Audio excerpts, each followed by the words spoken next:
Bill, you mentioned Allan Nation in your conversations and going to several of his conferences and schools he put on. One of my regrets is that, well, I started my interest in agriculture really around 2010, and but really didn't get into regenerative ag, specifically the grass farming side of things, till 2014, 2015, and Allan passed in 2016, so I never got to meet him. Okay. And I'm curious, what were your thoughts on Allan Nation and everything he did with the Stockman Grass Farmer? I've enjoyed his books. And he was one of the louder voices for grass farming for years, and kind of a lone voice in the wind, because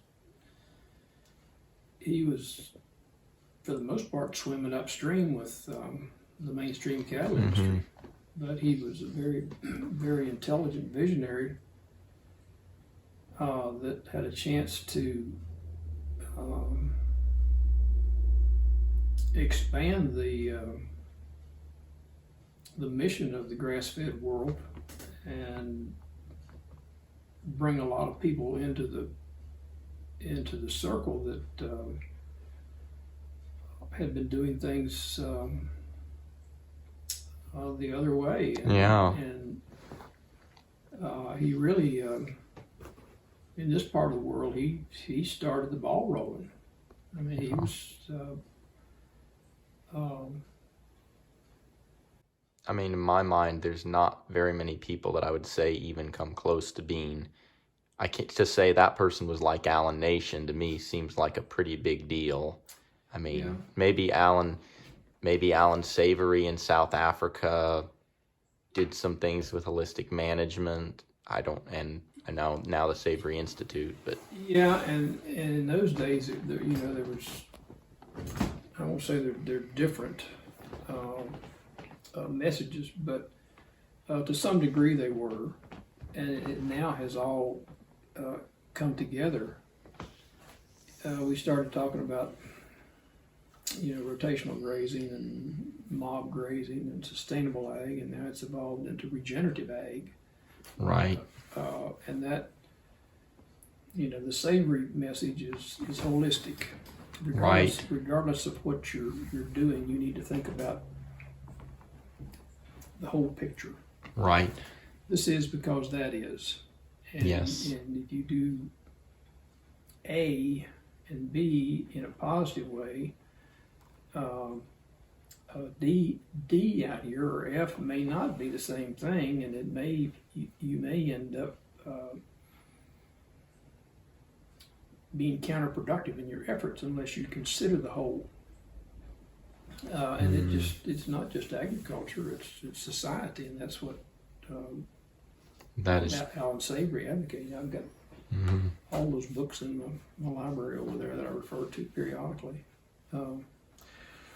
But Allan was I enjoyed the guy quite a lot. Sometimes he could rub you the wrong way, but then after you think about it, he did that to make you think. If he hadn't done that, you would have forgotten it. Wow. But so I enjoyed him, and I was so pleased that Joel took over the publication. Yeah. I mean, it kind of made sense. Yeah. So, anyway, going back to where we were with how sustainable genetics was born, this group of cattle were grass finishing. Some of them were some old line Angus genetics, black Angus, and the Angus breed was established many years ago as a maternal mother cow breed, and also for carcass merit, for eating qualities. Okay, yeah. And the mainstream ag model, industrial ag model, over a period of number of years, chasing EPDs, or expected progeny differences, and these indexes, and now incorporating all that with these genomic markers have turned this once magnificent mother cow breed into a terminal breed. Wow. And it's, I know why it happened, but I don't understand why there's no recognition now that they have gone the wrong direction. When you say a terminal breed, what do you mean by that? I mean all offspring should be killed. There are antagonisms in Mother Nature. And Mother Nature does not like extremes. Yeah. And these latest indexes that the Angus Association has come out with is what is called a dollar beef. It'll be a dollar sign and a big B beside it. Is a prediction of the total amount of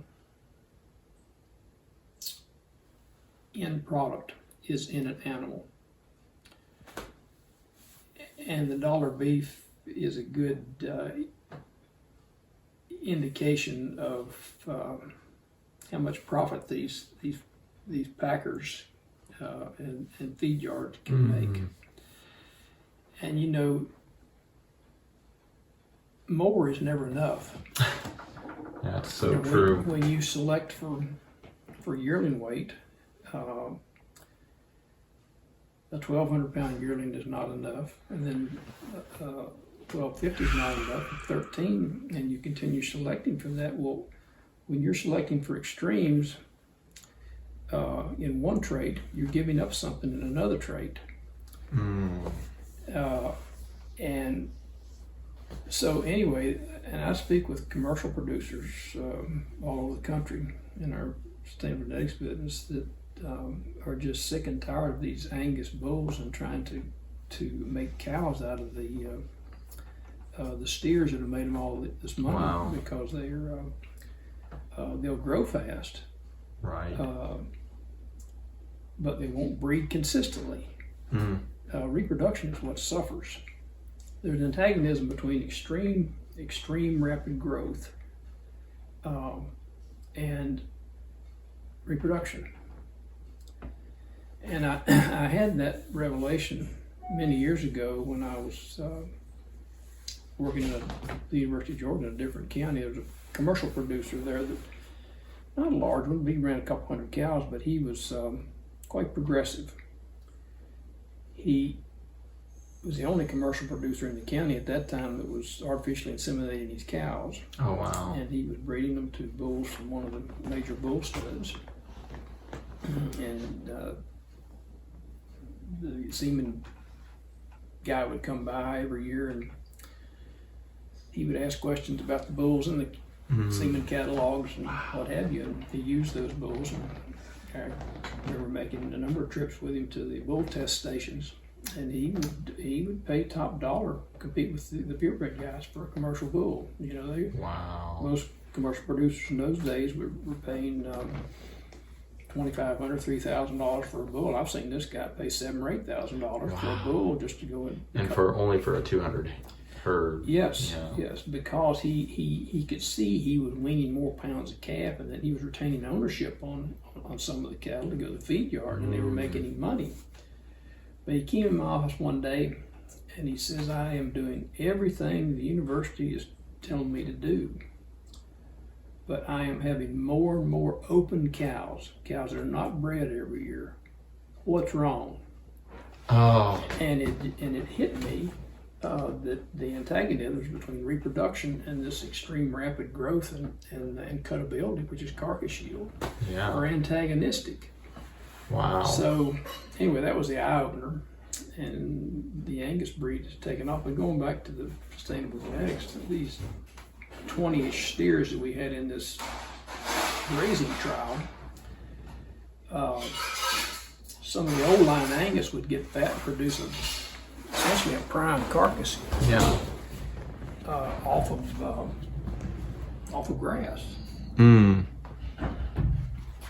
But we had others that kept getting bigger and bigger and bigger and never would fatten on grass. And I said, well, it's the genetics in them. They're animals that are designed to go in a feed yard. Yeah. And not continue to stay on grass all their lives because they won't finish at the same age. Yeah.